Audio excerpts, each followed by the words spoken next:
한 달 기준에 했을 때 거의 한 470만 정도가 한 달 개업일에 지급됩니다. 상당히 금액이 높죠. 법적으로 인정하는 금액을 이야기하는 겁니다.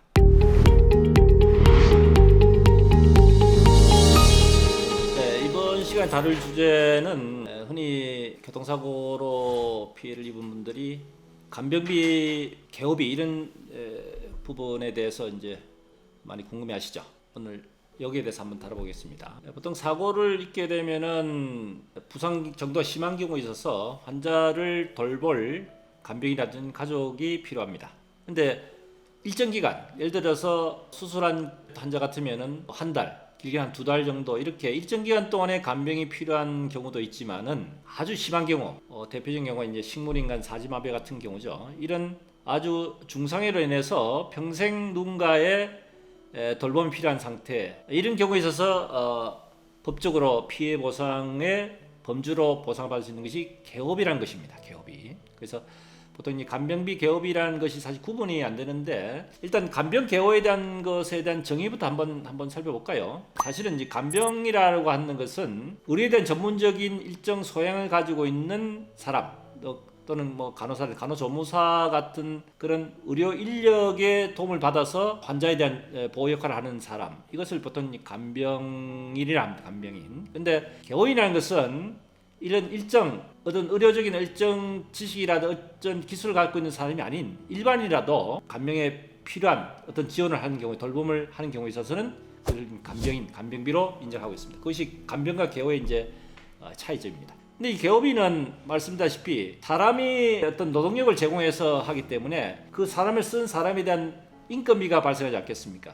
이런 비용에 대한 부분을 이제 보상을 청구하기 때문에 사실 문제가 되는 겁니다. 자, 오늘 다루게 되는 것은 단순한 수술에서 수술 기간 동안에 일정 기간, 단기간 동안에 간병이나 개업가 필요한 그런 비용에 대한 부분을 말씀드리는 것이 아니고 평생 불구의 상태로 누군가의 도움이 필요한 상태, 그럼 그 사람을 썼을 때에 대한 발생된 비용, 이 비용에 대한 부분을 어떻게 청구를 할 것인지, 왜 필요한지에 대한 내용, 법적으로 어떻게 이것이 인정이 되는지, 이런 거에 대해서 간략하게 한번 살펴보겠습니다. 일반적으로는 뭐 그냥 그 가족이 간병하는 경우도 있을 수가 있고, 또는 간병을 전문하는 간병협회라든지 간병을 전문하는 그런 분의 도움을 받아서 할 수도 있겠죠. 자, 그런데 간병을 가족이 하는 경우에 있어서는 실제로 돈이 지급되지 않지 않습니까? 가족으로서 했기 때문에. 근데 간병인을 누가 쓰게 되면은 그에 대한 일당도 지급해야 되고, 요즘은 하도 이 간병에 대한 일 자체가 심한 중노동이 되다 보니까 요즘은 교포분들이, 중교포분들이 이 간병인 활동을 많이 하면서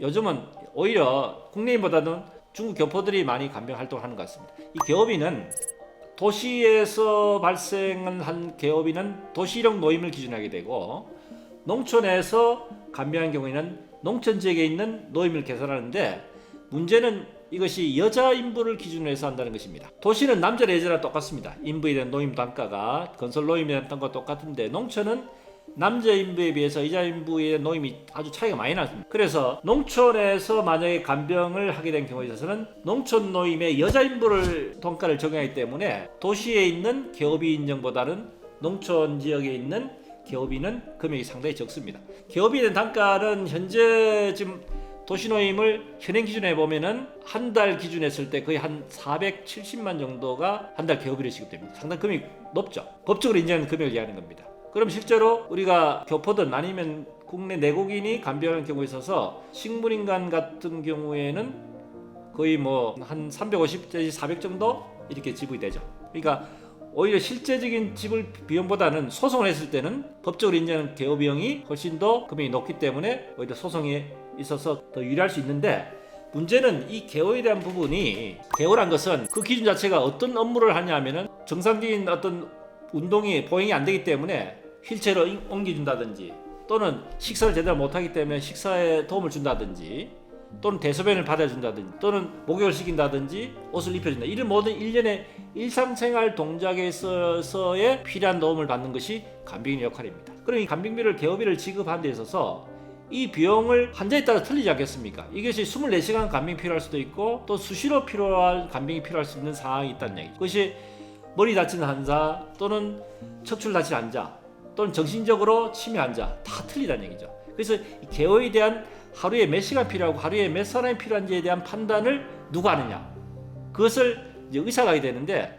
대부분의 이제 개환자 사건들은 보통 이제 보험회사 합의보다는 거의 소송으로 하는 것이 유리하기 때문에 대부분 소송 진행하게 됩니다. 그러면 결과적으로 소송했을 때는 신체 감정을 하는 감정 의사의 그 감정서에 개호에 대한 부분에 대해서 결정된 그걸 가지고 계속 법원에서 판단하지 않겠습니까? 물론 개호에 대한 부분은 법원에서 직권 판단하지만은 그 기초가 되는 것은 계속 감정 의사의 감정 결과에 따라서 모든 것이 결정되기 때문에 사실은 개호 환자인 경우에 있어서는 신체 감정을 어떻게 할 것인지 감정병원의 감정의사라 하여금 개호를 유리하게 잘 받아낼 수 있도록 하는 역할, 이 개호비가 사실은 피해 보상에 있어서 개호 환자 같은 경우에는 다른 위자료라든지 일시적보다는 개호비가 엄청난 금액이 크게 되고 이것이 전체 피해 보상에 아주 중요한 역할을 하게 됩니다. 이런 개호 환자 경우에 있어서는 반드시 교통사고를 전문하는 그리고 의학적인 지식이 풍부한 이런 전 변호사의 상담을 거쳐서 제대로 확인을 해보고 정말 도움이 된다고 판단했을 때 진행하는 것이 유리하다. 이 말씀을 꼭 드리고 싶습니다. 자, 이번 시간에는 개호비에 대한 부분에 대해서 실질적으로 어떤 식으로 이루어지는 내용을 가지고 한번 살펴보는 시간을 가졌습니다. 구독, 좋아요 부탁드립니다.